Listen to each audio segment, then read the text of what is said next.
ਇਨ੍ਹਾਂ ਚਾਰ ਹਾਲਾਤਾਂ 'ਚ ਔਰਤ ਨਾਲ ਮੋਹ ਨਹੀਂ ਕਰਨਾ ਚਾਹੀਦਾ। ਇੱਕ ਵਾਰ ਦੀ ਗੱਲ ਹੈ, ਉਜੈਨ ਨਗਰ ਵਿੱਚ ਰਾਜਾ ਵਿਕਰਮਾਜੀਤ ਦਾ ਸ਼ਾਸਨ ਸੀ। ਉਹ ਬੜਾ ਹੀ ਧਰਮਾਤਮਾ ਤੇ ਸੱਤਿਆਵਾਦੀ ਸੀ। ਉਸਦੇ ਰਾਜ ਵਿੱਚ ਕੋਈ ਵੀ ਗਰੀਬ ਨਹੀਂ ਸੀ। ਉਸਦੇ ਰਾਜ ਵਿੱਚ ਕੋਈ ਵੀ ਭੁੱਖਾ ਪਿਆਸਾ ਨਹੀਂ ਰਹਿੰਦਾ ਸੀ। ਉਸਦੇ ਰਾਜ ਵਿੱਚ ਇੱਕ ਬ੍ਰਾਹਮਣ ਰਹਿੰਦਾ ਸੀ। ਰਾਜਾ ਉਸ ਤੋਂ ਕੋਈ ਵੀ ਕੰਮ ਨਾ ਲੈਂਦਾ, ਪਰ ਫਿਰ ਵੀ ਉਸਨੂੰ ਆਪਣੇ ਨੌਕਰਾਂ ਦੇ ਬਰਾਬਰ ਤਨਖਾਹ ਦਿੰਦਾ ਸੀ। ਇੱਕ ਵਾਰ ਉਹ ਆਪਣੀ ਪਤਨੀ ਨੂੰ ਕਹਿੰਦਾ ਹੈ ਕਿ ਸਾਨੂੰ ਰਾਜਾ ਦਾ ਧਨ ਖਾਂਦੇ ਬਹੁਤ ਸਮਾਂ ਹੋ ਗਿਆ। ਰਾਜਾ ਸਾਥੋਂ ਕੰਮ ਤਾਂ ਕੋਈ ਕਰਵਾਉਂਦਾ ਨਹੀਂ, ਪਰ ਤਨਖਾਹ ਸਾਨੂੰ ਆਪਣੇ ਨੌਕਰ ਦੇ ਬਰਾਬਰ ਪੂਰੀ ਦਿੰਦਾ ਹੈ। ਬ੍ਰਾਹਮਣ ਨੇ ਕਿਹਾ ਕਿ ਮੈਂ ਚਾਹੁੰਦਾ ਹਾਂ ਕਿ ਅਸੀਂ ਰਾਜਾ ਦੇ ਕਰਜ਼ ਤੋਂ ਮੁਕਤ ਹੋ ਜਾਈਏ, ਤੇ ਉਹ ਉਦੋਂ ਹੀ ਹੋਵੇਗਾ ਜਦ ਰਾਜਾ ਸਾਥੋਂ ਕੋਈ ਕੰਮ ਕਰਵਾਵੇਗਾ। ਇਹ ਸੋਚ ਕੇ ਉਹ ਬ੍ਰਾਹਮਣ ਰਾਜਾ ਕੋਲ ਗਿਆ ਤੇ ਬੋਲਿਆ, ਮਹਾਰਾਜ, ਸਾਨੂੰ ਤੁਹਾਡੀ ਨੌਕਰੀ ਤੋਂ ਮਿਲੇ ਹੋਏ ਪੈਸੇ ਖਾਂਦੇ ਨੂੰ ਬਹੁਤ ਸਮਾਂ ਹੋ ਗਿਆ, ਪਰ ਤੁਸੀਂ ਸਾਥੋਂ ਕਦੇ ਵੀ ਕੋਈ ਕੰਮ ਨਾ ਕਰਵਾਇਆ। ਅਸੀਂ ਧਰਮਰਾਜ ਕੋਲ ਜਾ ਕੇ ਉਸ ਨੂੰ ਕੀ ਮੂੰਹ ਦਿਖਾਵਾਂਗੇ। ਇਸ ਲਈ ਮੇਰੀ ਇੱਛਾ ਹੈ ਕਿ ਤੁਸੀਂ ਸਾਡੇ ਤੋਂ ਕੋਈ ਕੰਮ ਕਰਵਾਓ, ਤਾਂ ਜੋ ਸਾਨੂੰ ਇਹ ਮਹਿਸੂਸ ਨਾ ਹੋਵੇ ਕਿ ਸਾਡੇ ਉੱਪਰ ਕਰਜ਼ ਚੜ੍ਹਿਆ ਹੋਇਆ ਹੈ। ਦੋਸਤੋ, ਬ੍ਰਾਹਮਣ ਦੀ ਗੱਲ ਸੁਣ ਕੇ ਰਾਜਾ ਕਹਿਣ ਲੱਗਿਆ, ਦੇਖੋ ਮਹਾਰਾਜ, ਵੈਸੇ ਤਾਂ ਮੇਰੀ ਇਹ ਪ੍ਰਤਿੱਗਿਆ ਹੈ ਕਿ ਅਸੀਂ ਕਿਸੇ ਬ੍ਰਾਹਮਣ ਤੋਂ ਕੋਈ ਕੰਮ ਨਹੀਂ ਕਰਵਾਉਂਦੇ, ਪਰ ਅੱਜ ਜੇਕਰ ਤੁਸੀਂ ਜ਼ਿਆਦਾ ਹੀ ਕਹਿ ਰਹੇ ਹੋ ਤਾਂ ਅਸੀਂ ਤੁਹਾਨੂੰ ਇੱਕ ਕੰਮ ਦੱਸ ਰਹੇ ਹਾਂ, ਤੁਸੀਂ ਉਹ ਕਰ ਲੈਣਾ। ਤੁਸੀਂ ਸਾਡੇ ਕਹਿਣ 'ਤੇ ਗੰਗਾ ਇਸ਼ਨਾਨ ਕਰੋ ਤੇ ਛੋਟੀ ਜਿਹੀ ਸ਼ੀਸ਼ੀ 'ਚ ਥੋੜ੍ਹਾ ਜਿਹਾ ਸਾਡੇ ਲਈ ਵੀ ਗੰਗਾ ਜਲ ਲੈ ਆਉਣਾ। ਇਹੀ ਤੁਹਾਡੀ ਨੌਕਰੀ ਹੋਵੇਗੀ।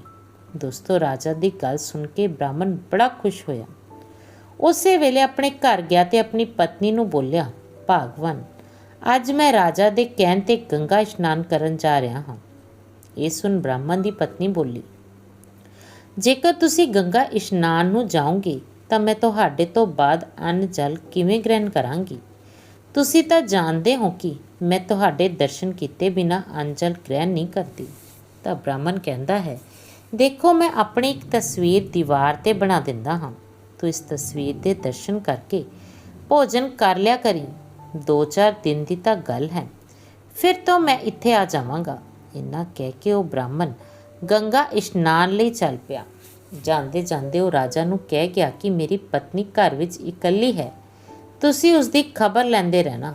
ਦੋਸਤੋ, ਰਾਜਾ ਨੇ ਕਿਹਾ, ਤੁਸੀਂ ਕਿਸੇ ਗੱਲ ਦੀ ਚਿੰਤਾ ਨਾ ਕਰੋ, ਮੈਂ ਤੁਹਾਡੀ ਪਤਨੀ ਦੀ ਖੈਰ ਖਬਰ ਲੈਂਦਾ ਰਹਾਂਗਾ।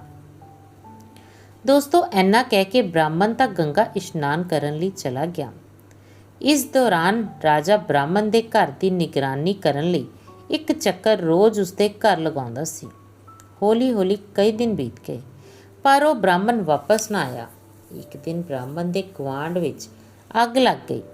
ਲੋਕਾਂ ਨੇ ਅੱਗ ਨੂੰ ਬੁਝਾਉਣ ਦੀ ਬਹੁਤ ਕੋਸ਼ਿਸ਼ ਕੀਤੀ, ਪਰ ਅੱਗ ਨਾ ਬੁਝੀ ਤੇ ਉਹ ਅੱਗ ਬ੍ਰਾਹਮਣ ਦੇ ਘਰ ਤੱਕ ਵੀ ਪਹੁੰਚ ਗਈ। ਉਸ ਸਮੇਂ ਬ੍ਰਾਹਮਣ ਦੀ ਪਤਨੀ ਦੀਵਾਰ 'ਤੇ ਬਣੀ ਬ੍ਰਾਹਮਣ ਦੀ ਫੋਟੋ ਦੇ ਦਰਸ਼ਨ ਕਰ ਰਹੀ ਸੀ। ਅੱਗ ਜਦੋਂ ਜ਼ਿਆਦਾ ਵੱਧ ਗਈ ਤਾਂ ਉਹ ਆਪਣੇ ਪਤੀ ਬ੍ਰਾਹਮਣ ਦੀ ਛਾਤੀ ਨਾਲ ਲੱਗ ਕੇ ਖੜੀ ਹੋ ਗਈ, ਤਾਂ ਜੋ ਉਸਦੇ ਪਤੀ ਦੀ ਤਸਵੀਰ ਅੱਗ ਵਿੱਚ ਨਾ ਜਲ ਜਾਵੇ। ਦੋਸਤੋ, ਹੋਇਆ ਇਹ ਕਿ ਉਹ ਤਸਵੀਰ ਦੇ ਨਾਲ ਬ੍ਰਾਹਮਣ ਦੀ ਪਤਨੀ ਵੀ ਸੜ ਗਈ। ਰਾਜਾ ਨੂੰ ਜਦੋਂ ਖਬਰ ਮਿਲੀ ਤਾਂ ਰਾਜਾ ਭੱਜਿਆ ਹੋਇਆ ਆਇਆ ਤੇ ਬ੍ਰਾਹਮਣ ਦੀ ਪਤਨੀ ਨੂੰ ਮਰਿਆ ਹੋਇਆ ਦੇਖ ਕੇ ਉਸਨੂੰ ਬੜਾ ਦੁੱਖ ਹੋਇਆ। ਸੋਚਣ ਲੱਗਿਆ, ਅਨਰਥ ਹੋ ਗਿਆ। ਹੁਣ ਜਦੋਂ ਬ੍ਰਾਹਮਣ ਆਵੇਗਾ ਤੇ ਉਹ ਮੈਨੂੰ ਪੁੱਛੇਗਾ ਤਾਂ ਮੈਂ ਕੀ ਜਵਾਬ ਦੇਵਾਂਗਾ। ਦੋਸਤੋ, ਰਾਜਾ ਇਸੇ ਸੋਚ ਵਿੱਚ ਬੈਠਾ ਹੀ ਸੀ ਕਿ ਇੰਨੇ 'ਚ ਗੰਗਾ ਇਸ਼ਨਾਨ ਕਰਕੇ ਬ੍ਰਾਹਮਣ ਵੀ ਵਾਪਸ ਆ ਗਿਆ। ਘਰੇ ਜਾ ਕੇ ਉਸਨੇ ਦੇਖਿਆ ਕਿ ਅੱਗ ਵਿੱਚ ਸੜ ਕੇ ਉਸਦੀ ਪਤਨੀ ਦੀ ਮੌਤ ਹੋ ਚੁੱਕੀ ਹੈ। ਤਾਂ ਗੁੱਸੇ ਨਾਲ ਭਰਿਆ ਰਾਜਾ ਨੂੰ ਬੋਲਿਆ, ਮਹਾਰਾਜ, ਗੰਗਾ ਇਸ਼ਨਾਨ ਨੂੰ ਜਾਂਦੇ ਸਮੇਂ ਮੈਂ ਤੁਹਾਨੂੰ ਕਹਿ ਕੇ ਗਿਆ ਸੀ ਕਿ ਮੇਰੀ ਪਤਨੀ ਦੀ ਖੈਰ ਖਬਰ ਲੈਂਦੇ ਰਹਿਣਾ, ਪਰ ਤੁਸੀਂ ਮੇਰੀ ਪਤਨੀ ਦਾ ਖਿਆਲ ਨਹੀਂ ਰੱਖਿਆ, ਇਸ ਲਈ ਉਹ ਅੱਗ ਸੜ ਕੇ ਮਰ ਗਈ। ਮੈਂ ਤੁਹਾਨੂੰ ਸ਼ਰਾਪ ਜ਼ਰੂਰ ਦੇਵਾਂਗਾ। ਦੋਸਤੋ, ਬ੍ਰਾਹਮਣ ਨੂੰ ਗੁੱਸੇ ਵਿੱਚ ਦੇਖ ਕੇ ਰਾਜਾ ਹੱਥ ਜੋੜ ਕੇ ਬੋਲਿਆ, ਹੇ ਬ੍ਰਾਹਮਣ ਦੇਵ, ਇਸ ਵਿੱਚ ਮੇਰਾ ਕੋਈ ਦੋਸ਼ ਨਹੀਂ ਹੈ। ਮੈਂ ਤੁਹਾਡੀ ਪਤਨੀ ਦੀ ਖਬਰ ਲੈਂਦਾ ਰਿਹਾ ਸੀ। ਜਦੋਂ ਘਰ ਵਿੱਚ ਅੱਗ ਲੱਗੀ ਤਾਂ ਤੁਹਾਡੀ ਪਤਨੀ ਤੁਹਾਡੀ ਦੀਵਾਰ 'ਤੇ ਬਣੀ ਹੋਈ ਤਸਵੀਰ ਨੂੰ ਬਚਾਉਣ ਲਈ ਉਸ ਦੇ ਨਾਲ ਚਿਪਕ ਕੇ ਖੜੀ ਰਹੀ ਤੇ ਉਹ ਅੱਗ 'ਚ ਸੜ ਕੇ ਮਰ ਗਈ। ਹੁਣ ਜੋ ਹੋਣਾ ਸੀ ਸੋ ਹੋ ਗਿਆ। ਤੁਸੀਂ ਆਪਣੇ ਗੁੱਸੇ ਨੂੰ ਸ਼ਾਂਤ ਕਰੋ। ਮੈਂ ਤੁਹਾਡੀ ਪਤਨੀ ਨੂੰ ਜਿੰਦਾ ਕਰਨ ਦਾ ਪ੍ਰਬੰਧ ਕਰਦਾ ਹਾਂ, ਚਾਹੇ ਕੁਝ ਵੀ ਹੋ ਜਾਵੇ। ਸਾਨੂੰ 1 ਮਹੀਨੇ ਦਾ ਸਮਾਂ ਦਿਓ। ਦੋਸਤੋ, ਇੰਨਾ ਕਹਿ ਕੇ ਰਾਜਾ ਨੇ ਬ੍ਰਾਹਮਣ ਦੀ ਪਤਨੀ ਦੀ ਲਾਸ਼ ਨੂੰ ਤੇਲ ਵਿੱਚ ਰਖਵਾਇਆ ਤੇ ਕਿਹਾ ਕਿ ਤੁਸੀਂ 1 ਮਹੀਨੇ ਦਾ ਇੰਤਜ਼ਾਰ ਕਰੋ। ਦੋਸਤੋ, ਰਾਜਾ ਆਪਣਾ ਰਾਜ ਕਾਜ ਮੰਤਰੀ ਨੂੰ ਸੌਂਪ ਕੇ ਅੰਮ੍ਰਿਤ ਦੀ ਤਲਾਸ਼ 'ਚ ਚੱਲ ਪਿਆ। ਕਈ ਦਿਨ ਬਾਅਦ ਚਲਦੇ ਚਲਦੇ ਰਾਜਾ ਇੱਕ ਪਿੰਡ ਵਿੱਚ ਪਹੁੰਚ ਗਿਆ। ਉੱਥੇ ਘਰ ਦੇ ਦਰਵਾਜ਼ੇ 'ਤੇ ਚਬੂਤਰਾ ਬਣਾ ਹੋਇਆ ਸੀ। ਆਰਾਮ ਕਰਨ ਲਈ ਰਾਜਾ ਉਸ ਚਬੂਤਰੇ 'ਤੇ ਬੈਠ ਗਿਆ। ਉਸ ਘਰ ਵਿੱਚ 2 ਜਣੇ, ਇੱਕ ਬੁੱਢੀ ਤੇ ਉਸਦੀ ਬਹੂ ਰਹਿੰਦੇ ਸਨ। ਬੁੱਢੀ ਦਾ ਬੇਟਾ ਬਹੁਤ ਦਿਨਾਂ ਤੋਂ ਕੰਮ ਦੇ ਲਈ ਬਾਹਰ ਗਿਆ ਹੋਇਆ ਸੀ, ਪਰ ਜਦੋਂ ਦਾ ਗਿਆ ਸੀ ਉਹ ਘਰ ਵਾਪਸ ਨਹੀਂ ਆਇਆ ਸੀ। ਉਸ ਬੁੱਢੀ ਦਾ ਪੁੱਤ ਦੇਖਣ 'ਚ ਇੱਕਦਮ ਰਾਜਾ ਵੀਰ ਵਿਕਰਮਜੀਤ ਦੀ ਤਰ੍ਹਾਂ ਲੱਗਦਾ ਸੀ। ਰਾਜਾ ਨੇ ਦਰਵਾਜ਼ੇ 'ਤੇ ਬੈਠਿਆ ਦੇਖ ਕੇ ਉਹ ਔਰਤ ਉਸਨੂੰ ਆਪਣਾ ਪਤੀ ਸਮਝ ਬੈਠੀ ਤੇ ਆਪਣੀ ਸੱਸ ਨੂੰ ਕਿਹਾ ਕਿ ਮਾਂ ਜੀ, ਇਸ ਤਰ੍ਹਾਂ ਲੱਗਦਾ ਹੈ ਕਿ ਦਰਵਾਜ਼ੇ 'ਤੇ ਬੈਠਾ ਹੋਇਆ ਬਿਲਕੁਲ ਤੁਹਾਡੇ ਪੁੱਤ ਵਰਗਾ ਲੱਗਦਾ ਹੈ। ਇਹ ਸੁਣ ਕੇ ਉਹ ਬੁੱਢੀ ਔਰਤ ਭੱਜ ਕੇ ਦਰਵਾਜ਼ੇ 'ਤੇ ਗਈ ਤੇ ਰਾਜਾ ਨੂੰ ਹੀ ਆਪਣਾ ਪੁੱਤ ਸਮਝ ਕੇ ਆਪਣੇ ਪੁੱਤ ਨਾਲ ਲਿਪਟ ਗਈ ਤੇ ਕਹਿਣ ਲੱਗੀ, ਪੁੱਤ, ਤੂੰ ਇੰਨੇ ਦਿਨ ਕਿੱਥੇ ਰਿਹਾ? ਤੈਨੂੰ ਯਾਦ ਕਰਦੇ ਕਰਦੇ ਤਾਂ ਮੈਂ ਬੁੱਢੀ ਹੋ ਗਈ ਤੇ ਬਹੂ ਵੀ ਦਿਨ ਰਾਤ ਤੇਰੇ ਬਾਰੇ ਸੋਚ ਸੋਚ ਕੇ ਵਿਆਕੁਲ ਰਹਿੰਦੀ ਹੈ, ਪਰ ਤੂੰ ਅੱਜ ਤੱਕ ਸਾਡੀ ਖਬਰ ਨਹੀਂ ਲਈ। ਸੱਸ ਤੇ ਬਹੂ ਦੀਆਂ ਗੱਲਾਂ ਸੁਣ ਕੇ ਰਾਜਾ ਚੱਕਰਾਂ ਵਿੱਚ ਪੈ ਗਿਆ ਕਿ ਇਹ ਕਿਹੋ ਜਿਹੀ ਬਲਾ ਸਿਰ ਪੈ ਗਈ। ਮੈਂ ਤਾਂ ਅੰਮ੍ਰਿਤ ਦੀ ਤਲਾਸ਼ ਵਿੱਚ ਨਿਕਲਿਆ ਸੀ, ਪਰ ਇੱਥੇ ਕਿਸੇ ਮੁਸ਼ਕਲ ਵਿੱਚ ਫਸ ਗਿਆ ਹਾਂ। ਰਾਜਾ ਨੇ ਉਹਨਾਂ ਨੂੰ ਸਮਝਾਇਆ ਕਿ ਦੇਖੋ, ਮੈਂ ਤੁਹਾਡਾ ਪੁੱਤ ਨਹੀਂ ਹਾਂ, ਤੁਹਾਡਾ ਪੁੱਤ ਕੋਈ ਹੋਰ ਹੈ। ਤੁਹਾਨੂੰ ਵਹਿਮ ਪੈ ਗਿਆ ਹੈ। ਤੁਸੀਂ ਆਪਣੇ ਪੁੱਤ ਦਾ ਹੁਲੀਆ ਮੈਨੂੰ ਦੱਸੋ, ਮੈਂ ਤੁਹਾਡੇ ਪੁੱਤ ਨੂੰ ਲੱਭਾਂਗਾ। ਉਹ ਬੁੱਢੀ ਔਰਤ ਕਹਿਣ ਲੱਗੀ, ਮੇਰਾ ਪੁੱਤ 12 ਸਾਲ ਦੀ ਉਮਰ 'ਚ ਵਿਆਹ ਕਰਕੇ ਚਲਾ ਗਿਆ। ਅੱਜ 20 ਸਾਲ ਹੋ ਗਏ। ਉਸਦੀ ਬਹੂ ਉਸਦੀ ਫਿਕਰ 'ਚ ਸੁੱਕ ਕੇ ਪੀਲੀ ਪੈ ਗਈ, ਪਰ ਉਹ ਹਾਲੇ ਤੱਕ ਵਾਪਸ ਨਹੀਂ ਆਇਆ। ਰਾਜਾ ਕਹਿਣ ਲੱਗਿਆ ਕਿ ਤੁਹਾਡਾ ਬੇਟਾ ਕਿਸ ਦੇਸ਼ 'ਚ ਰਹਿੰਦਾ ਹੈ? ਕੁਝ ਪਤਾ ਹੈ? ਉਹਨਾਂ ਨੇ ਜਵਾਬ ਦਿੱਤਾ ਕਿ ਮਹਾਰਾਜ ਦੱਖਣ ਦੇਸ਼ ਇੱਕ ਵੀਰ ਸੈਨ ਨਾਮ ਦਾ ਰਾਜਾ ਸੁਣਿਆ ਹੈ, ਜੋ 1.25 ਮਣ ਸੋਨਾ ਰੋਜ਼ ਗਰੀਬਾਂ ਨੂੰ ਦਾਨ ਕਰਦਾ ਹੈ। ਉਸ ਰਾਜਾ ਦੇ ਕੋਲ ਮੇਰਾ ਪੁੱਤ ਨੌਕਰੀ ਕਰਦਾ ਹੈ। ਉਸ ਦਾ ਨਾਂ ਦੁਰਜਨ ਹੈ। ਦੋਸਤੋ, ਰਾਜਾ ਵਿਕਰਮਾਜੀਤ ਉਸ ਬੁੱਢੀ ਔਰਤ ਤੇ ਉਸਦੀ ਬਹੂ ਨੂੰ ਦਿਲਾਸਾ ਦੇ ਕੇ ਉੱਥੇ ਚੱਲ ਪੈਂਦਾ ਹੈ ਤੇ ਕਹਿੰਦਾ ਹੈ, ਚੰਗਾ, ਤੁਹਾਡਾ ਪੁੱਤ ਤੁਹਾਡੇ ਕੋਲ ਆ ਜਾਵੇਗਾ, ਤੁਸੀਂ ਚਿੰਤਾ ਨਾ ਕਰੋ।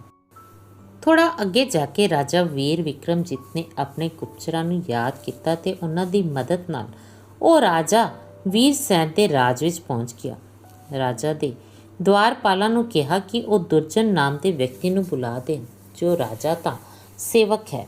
ਮੈਂ ਉਸਦੇ ਪਿੰਡੋਂ ਆਇਆ ਹਾਂ। ਮੇਰਾ ਨਾਮ ਵਿਕਰਮ ਹੈ। ਦੋਸਤੋ, ਦੁਆਰਪਾਲ ਨੇ ਜਦੋਂ ਇਹ ਖਬਰ ਦੁਰਜਨ ਨੂੰ ਦਿੱਤੀ ਤਾਂ ਦੁਰਜਨ ਭੱਜਿਆ ਹੋਇਆ ਦਰਵਾਜ਼ੇ 'ਤੇ ਆਇਆ ਤੇ ਵਿਕਰਮ ਨੂੰ ਆਪਣੇ ਕਮਰੇ 'ਚ ਬੁਲਾ ਕੇ ਲੈ ਗਿਆ ਤੇ ਉਸਦੀ ਖੂਬ ਖਾਤਰਦਾਰੀ ਕੀਤੀ। ਵਿਕਰਮ ਨੇ ਦੱਸਿਆ ਕਿ ਭਰਾ ਦੁਰਜਨ, ਜਦੋਂ ਦਾ ਤੂੰ ਆਪਣੇ ਘਰੋਂ ਆਇਆ ਹੈ, ਉਦੋਂ ਤੋਂ ਤੂੰ ਆਪਣੀ ਸ਼ਕਲ ਆਪਣੀ ਮਾਂ ਤੇ ਪਤਨੀ ਨੂੰ ਬਿਲਕੁਲ ਵੀ ਨਹੀਂ ਦਿਖਾਈ। ਤੁਹਾਡੀ ਪਤਨੀ ਤੇ ਤੁਹਾਡੀ ਮਾਂ ਦਾ ਰੋ ਰੋ ਕੇ ਬੁਰਾ ਹਾਲ ਹੈ। ਜਿਵੇਂ ਵੀ ਹੋ ਸਕੇ ਤੁਸੀਂ ਉਹਨਾਂ ਨੂੰ ਮਿਲ ਕੇ ਜ਼ਰੂਰ ਆਓ। ਦੁਰਜਨ ਕਹਿੰਦਾ ਹੈ ਕਿ ਦੋਸਤ, ਕੀ ਦੱਸਾਂ, ਰਾਜਾ ਸਾਹਿਬ ਮੈਨੂੰ ਇੱਥੋਂ ਜਾਣ ਨਹੀਂ ਦਿੰਦੇ ਤੇ ਨਾ ਹੀ ਮੈਨੂੰ ਛੁੱਟੀ ਦਿੰਦੇ ਹਨ ਤੇ ਨਾ ਹੀ ਅਸਤੀਫਾ ਲੈਂਦੇ ਹਨ। ਮੈਂ ਕੀ ਕਰਾਂ? ਵਿਕਰਮ ਕਹਿਣ ਲੱਗਿਆ, ਕੋਈ ਗੱਲ ਨਹੀਂ, ਤੂੰ ਰਾਜਾ ਨੂੰ ਕਹੀਂ ਕਿ ਮੈਂ ਘਰ ਜਾ ਰਿਹਾ ਹਾਂ। ਮੇਰੇ ਬਦਲੇ ਮੇਰੀ ਜਗ੍ਹਾ 'ਤੇ ਮੇਰਾ ਭਰਾ ਕੰਮ ਕਰੇਗਾ। ਦੋਸਤੋ, ਦੁਰਜਨ ਨੇ ਉਸ ਤਰ੍ਹਾਂ ਹੀ ਕੀਤਾ। ਰਾਜਾ ਨੂੰ ਜਾ ਕੇ ਸਾਰੀ ਗੱਲ ਦੱਸੀ ਕਿ ਪਿੰਡੋਂ ਮੇਰਾ ਭਰਾ ਆਇਆ ਹੈ, ਮੇਰੀ ਪਤਨੀ ਤੇ ਮੇਰੀ ਮਾਂ ਦੀ ਤਬੀਅਤ ਖਰਾਬ ਹੈ, ਮੇਰੀ ਜਗ੍ਹਾ 'ਤੇ ਮੇਰਾ ਭਰਾ ਇੱਥੇ ਕੰਮ ਕਰੇਗਾ। 1 ਮਹੀਨੇ ਬਾਅਦ ਮੈਂ ਵਾਪਸ ਆ ਜਾਵਾਂਗਾ। ਰਾਜਾ ਨੇ ਉਸਦੀ ਮੰਗ ਸਵੀਕਾਰ ਕਰ ਲਈ ਤੇ ਉਸਨੂੰ ਘਰ ਜਾਣ ਦੀ ਆਗਿਆ ਦੇ ਦਿੱਤੀ। ਦੁਰਜਨ ਦੀ ਜਗ੍ਹਾ 'ਤੇ ਰਾਜਾ ਵਿਕਰਮਜੀਤ ਕੰਮ ਕਰਨ ਲੱਗਿਆ। ਉਹ ਰੋਜ਼ਾਨਾ ਰਾਜਾ ਦੇ ਪਲੰਗ ਦਾ ਪਹਿਰਾ ਦਿਆ ਕਰਦਾ ਸੀ। ਦੋਸਤੋ, ਦੁਨੀਆ ਵਿੱਚ ਚੰਗੇ ਲੋਕਾਂ ਦੀ ਕਮੀ ਨਹੀਂ ਹੈ। ਜੋ ਦੂਜਿਆਂ ਦਾ ਦੁੱਖ ਦੂਰ ਕਰਨ ਦੇ ਲਈ ਆਪਣੀ ਜਾਨ ਦੀ ਬਾਜੀ ਲਗਾ ਦਿੰਦੇ ਹਨ। ਰਾਜਾ ਵਿਕਰਮਜੀਤ ਖੁਦ ਇੱਕ ਰਾਜਾ ਹੋ ਕੇ ਵੀ ਦੂਜੇ ਦੀ ਜਗ੍ਹਾ 'ਤੇ ਨੌਕਰੀ ਕਰ ਰਿਹਾ ਹੈ। ਰਾਜਾ ਵੀਰ ਸੈਨ ਹਰ ਰੋਜ਼ ਅੱਧੀ ਰਾਤ ਦੇ ਸਮੇਂ ਸ਼ਹਿਰ ਦੇ ਬਾਹਰ ਇੱਕ ਦੇਵੀ ਦੇ ਮੰਦਰ ਜਾਇਆ ਕਰਦਾ ਸੀ। ਉੱਥੇ ਇੱਕ ਉਬਲਦੇ ਹੋਏ ਤੇਲ ਦਾ ਕੜਾਹਾ ਰੱਖਾ ਹੁੰਦਾ ਸੀ ਤੇ ਦੇਵੀ ਰਾਜਾ ਨੂੰ ਫੜ ਕੇ ਉਸ ਤੇਲ ਦੇ ਕੜਾਹੇ ਵਿੱਚ ਪਾ ਦਿੰਦੀ ਸੀ ਤੇ ਜਦੋਂ ਉਹ ਰਾਜਾ ਉਸ ਕੜਾਹੇ ਵਿੱਚ ਪੂਰਾ ਘੁੰਮ ਜਾਂਦਾ ਤਾਂ ਉਸਨੂੰ ਬਾਹਰ ਕੱਢ ਕੇ ਉਸਨੂੰ ਖਾ ਜਾਂਦੀ ਸੀ ਤੇ ਉਸ ਤੋਂ ਬਾਅਦ ਉਸ ਦੀਆਂ ਹੱਡੀਆਂ ਨੂੰ ਇਕੱਠਾ ਕਰਕੇ ਉਸ 'ਤੇ ਅੰਮ੍ਰਿਤ ਛਿੜਕ ਕੇ ਉਸਨੂੰ ਦੁਬਾਰਾ ਜ਼ਿੰਦਾ ਕਰ ਦਿੰਦੀ ਸੀ। ਉਸ ਤੋਂ ਬਾਅਦ ਉਸਨੂੰ ਸੋਨਾ ਦੇ ਕੇ ਵਾਪਸ ਭੇਜ ਦਿੰਦੀ ਸੀ। ਦੋਸਤੋ, ਰਾਜਾ ਅਗਲੇ ਦਿਨ ਆਪਣੀ ਸਭਾ ਵਿੱਚ ਉਹੀ ਸੋਨਾ ਗਰੀਬਾਂ ਨੂੰ ਦਾਨ ਦਿੰਦਾ ਸੀ। ਇੱਕ ਦਿਨ ਵਿਕਰਮ ਨੇ ਸੋਚਿਆ ਕਿ ਰਾਜਾ ਇੰਨਾ ਸੋਨਾ ਕਿੱਥੋਂ ਲਿਆਉਂਦਾ ਹੈ, ਇਸ ਦਾ ਪਤਾ ਲਗਾਉਣਾ ਚਾਹੀਦਾ ਹੈ। ਹੁਣ ਜਦੋਂ ਅੱਧੀ ਰਾਤ ਨੂੰ ਰਾਜਾ ਵੀਰ ਸੈਨ ਦੇਵੀ ਦੇ ਮੰਦਰ ਵਿੱਚ ਗਿਆ ਤਾਂ ਪਿੱਛੇ ਪਿੱਛੇ ਵਿਕਰਮਜੀਤ ਵੀ ਚੱਲ ਪਿਆ ਤੇ ਲੁੱਕ ਕੇ ਇਹ ਸਾਰੀ ਘਟਨਾ ਦੇਖ ਰਿਹਾ ਸੀ। ਸੋਚਣ ਲੱਗਿਆ ਕਿ ਰਾਜਾ ਇੰਨਾ ਕਸ਼ਟ ਸਹਿ ਕੇ ਸੋਨਾ ਪ੍ਰਾਪਤ ਕਰਦਾ ਹੈ ਤੇ ਉਸਨੂੰ ਵੀ ਦਾਨ ਵਿੱਚ ਦੇ ਦਿੰਦਾ ਹੈ। ਕਿਉਂ ਨਾ ਇਸ ਰਾਜਾ ਦਾ ਕਸ਼ਟ ਹਮੇਸ਼ਾ ਲਈ ਦੂਰ ਕਰ ਦਿੱਤਾ ਜਾਵੇ। ਇਹ ਸੋਚ ਕੇ ਵਿਕਰਮਜੀਤ ਨੇ ਅਗਲੇ ਦਿਨ ਇੱਕ ਵਿਅਕਤੀ ਤੋਂ ਖੁਸ਼ਬੂ ਵਾਲੇ ਸੁਗੰਧਿਤ ਇਤਰ ਤੇ ਵਸਤੂਆਂ ਮੰਗਵਾਈਆਂ ਤੇ ਤਰ੍ਹਾਂ ਤਰ੍ਹਾਂ ਦੇ ਸਵਾਦਿਸ਼ਟ ਮਸਾਲੇ ਵੀ ਮੰਗਵਾ ਲਏ। ਫਿਰ ਉਸਨੇ ਉਹਨਾਂ ਮਸਾਲਿਆਂ ਤੇ ਮੇਵਿਆਂ ਨੂੰ ਆਪਣੇ ਬਦਨ ਨੂੰ ਚੀਰ ਕੇ ਭਰ ਲਿਆ ਤੇ ਜਦੋਂ ਅੱਧੀ ਰਾਤ ਦਾ ਸਮਾਂ ਹੋਇਆ ਤਾਂ ਰਾਜਾ ਨੇ ਆਪਣੇ ਗੁਪਤਚਰਾਂ ਨੂੰ ਬੁਲਾ ਕੇ ਰਾਜਾ ਵੀਰ ਸੈਨ ਨੂੰ ਬੇਹੋਸ਼ ਕਰਵਾ ਦਿੱਤਾ ਤੇ ਉਸ ਦੀ ਜਗ੍ਹਾ ਦੇਵੀ ਦੇ ਮੰਦਰ ਉਹ ਖੁਦ ਚਲਾ ਗਿਆ।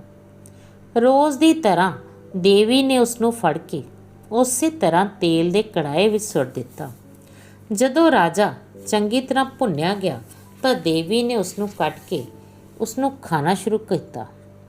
ਅੱਜ ਤਾਂ ਉਸ ਨੂੰ ਪਹਿਲਾਂ ਦੇ ਦਿਨਾਂ ਨਾਲੋਂ ਜ਼ਿਆਦਾ ਸਵਾਦ ਆ ਰਿਹਾ ਸੀ। ਉਸ ਨੂੰ ਪੂਰਾ ਖਾਣ ਤੋਂ ਬਾਅਦ ਦੇਵੀ ਨੇ ਉਸ ਦੀਆਂ ਹੱਡੀਆਂ ਇਕੱਠੀਆਂ ਕੀਤੀਆਂ ਤੇ ਉਸ 'ਤੇ ਅੰਮ੍ਰਿਤ ਛਿੜਕ ਕੇ ਉਸ ਨੂੰ ਜ਼ਿੰਦਾ ਕਰ ਦਿੱਤਾ। ਉਸ ਤੋਂ ਬਾਅਦ ਦੇਵੀ ਨੇ ਰਾਜਾ ਨੂੰ ਕਿਹਾ, ਓਏ ਰਾਜਾ, ਅੱਜ ਤੂੰ ਮੈਨੂੰ ਬਹੁਤ ਖੁਸ਼ ਕਰ ਦਿੱਤਾ।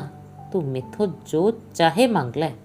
ਤਾਂ ਰਾਜਾ ਵਿਕਰਮਜੀਤ ਨੇ ਉਸ ਦੇਵੀ ਤੋਂ 3 ਵਰ ਮੰਗੇ। ਪਹਿਲੇ ਵਰ 'ਚ ਉਹ ਅੰਮ੍ਰਿਤ ਦਾ ਕਲਸ਼ ਮੰਗ ਲਿਆ। ਦੂਜੇ ਵਰ ਵਿੱਚ ਪਲ ਭਰ ਵਿੱਚ ਸੋਨਾ ਬਣਾਉਣ ਵਾਲਾ ਯੰਤਰ ਤੇ ਤੀਜੇ ਵਰ 'ਚ ਇਹ ਕਿ ਉਹ ਇਸ ਤੇਲ ਦੇ ਕੜਾਹੇ ਨੂੰ ਮੁੱਦਾ ਮਾਰ ਕੇ ਚਲੀ ਜਾਵੇ ਤੇ ਅੱਜ ਤੋਂ ਬਾਅਦ ਕਿਸੇ ਮਨੁੱਖ ਨੂੰ ਮਾਰ ਕੇ ਨਾ ਖਾਵੇ। ਇਸ ਤਰ੍ਹਾਂ ਦੇਵੀ ਰਾਜਾ ਵੀਰ ਵਿਕਰਮਜੀਤ ਨੂੰ ਅੰਮ੍ਰਿਤ ਕਲਸ਼, ਸੋਨਾ ਬਣਾਉਣ ਵਾਲਾ ਯੰਤਰ ਦੇ ਕੇ ਚਲੀ ਗਈ। ਇੱਧਰ ਰਾਜਾ ਵਿਕਰਮਜੀਤ ਰਾਜਾ ਵੀਰ ਸੈਨ ਕੋਲ ਵਾਪਸ ਆ ਗਿਆ। ਉਸ ਦੇ ਉੱਪਰ ਉਸਨੇ ਆਪਣੇ ਗੁਪਤਚਰਾਂ ਦਾ ਪਹਿਰਾ ਹਟਾਇਆ। ਰਾਤ ਦੇ 3 ਵੱਜ ਚੁੱਕੇ ਸੀ। ਜਦੋਂ ਰਾਜਾ ਵੀਰ ਸੈਨ ਦੀ ਅੱਖ ਖੁੱਲ੍ਹੀ ਤਾਂ ਉਹ ਇੱਕਦਮ ਉੱਠ ਕੇ ਦੇਵੀ ਦੇ ਮੰਦਰ ਵੱਲ ਭੱਜਣ ਲੱਗਿਆ। ਉੱਥੇ ਜਾ ਕੇ ਦੇਖਿਆ ਤਾਂ ਉੱਥੇ ਕੁਝ ਵੀ ਨਹੀਂ ਸੀ, ਸਿਰਫ ਕੜਾਹੀ ਮੁੱਦੀ ਪਈ ਸੀ। ਸੋਚਣ ਲੱਗਿਆ, ਅੱਜ ਮੈਂ ਸੋਨਾ ਕਿੱਥੋਂ ਦਾਨ ਕਰਾਂਗਾ। ਅੱਜ ਮੇਰੀ ਬਹੁਤ ਵੱਡੀ ਬਦਨਾਮੀ ਹੋਵੇਗੀ।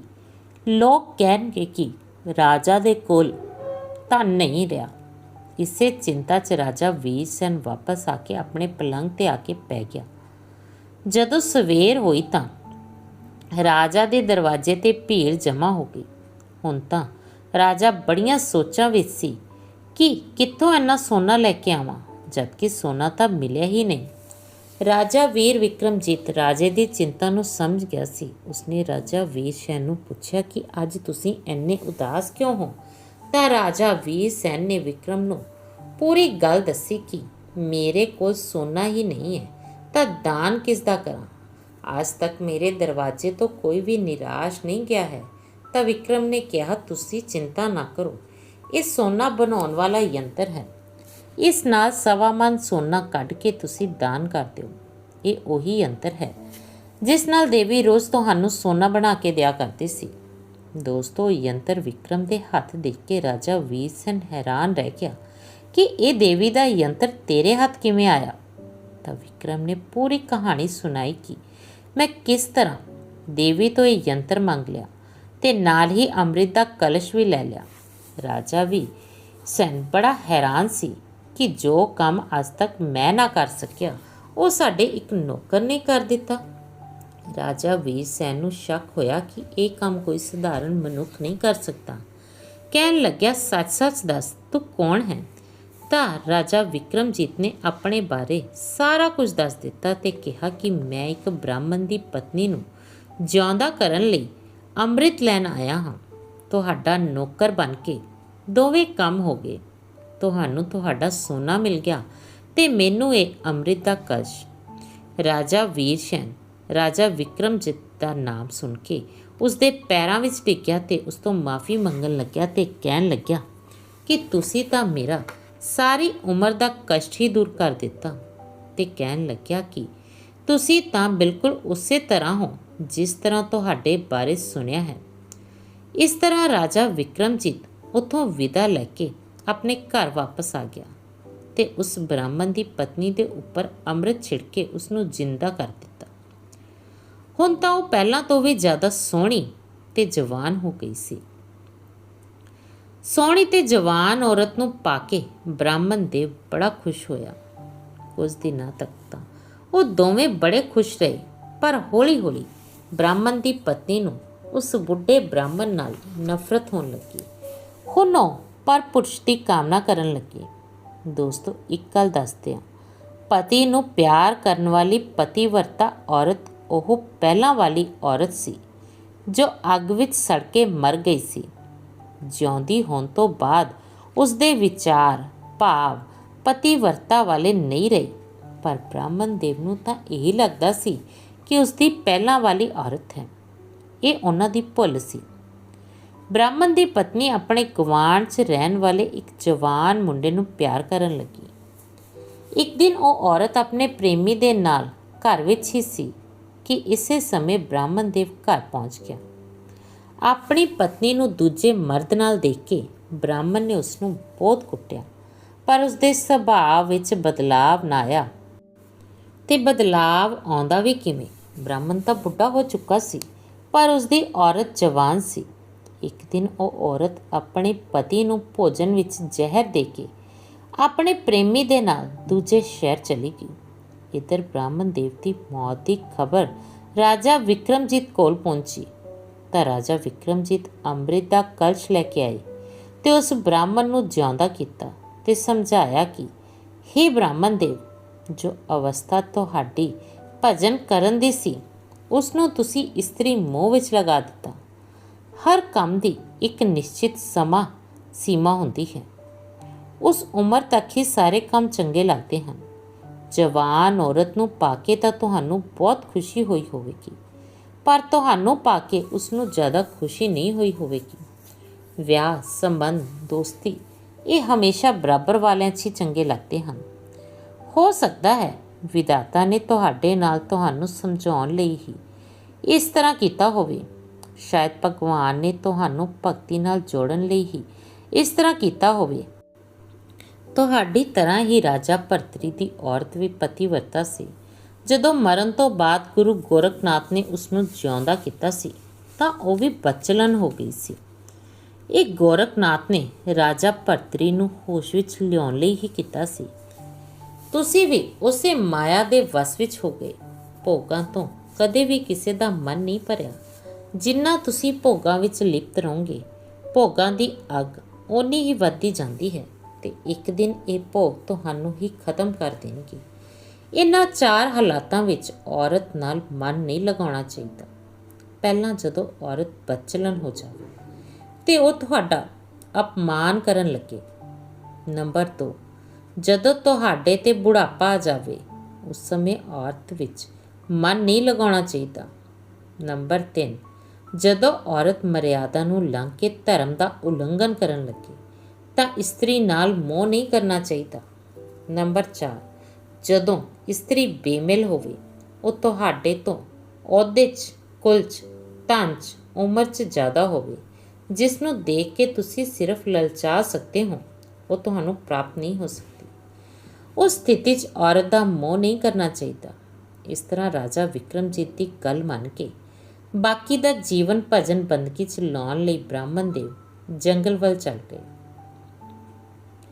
ਦੋਸਤੋ, ਇਹ ਕਹਾਣੀ ਤੁਹਾਨੂੰ ਵਧੀਆ ਲੱਗੀ ਤਾਂ ਕਮੈਂਟ ਵਿੱਚ ਸਤਨਾਮ ਸ਼੍ਰੀ ਵਾਹਿਗੁਰੂ ਜ਼ਰੂਰ ਲਿਖਣਾ ਤੇ ਵੀਡੀਓ ਨੂੰ ਵੱਧ ਤੋਂ ਵੱਧ ਲਾਈਕ ਤੇ ਸ਼ੇਅਰ ਜ਼ਰੂਰ ਕਰਨਾ। ਤੇ ਜੇਕਰ ਤੁਸੀਂ ਸਾਡੇ ਚੈਨਲ ਤੇ ਪਹਿਲੀ ਵਾਰ ਆਏ ਹੋ ਤਾਂ ਸਾਡੇ ਚੈਨਲ ਨੂੰ ਜ਼ਰੂਰ ਸਬਸਕ੍ਰਾਈਬ ਕਰ ਲੈਣਾ। ਮਿਲਦੇ ਹਾਂ ਅਗਲੀ ਵੀਡੀਓ 'ਚ। ਤਦ ਤੱਕ ਲਈ ਆਪਣਾ ਖਿਆਲ ਰੱਖਣਾ। ਧੰਨਵਾਦ।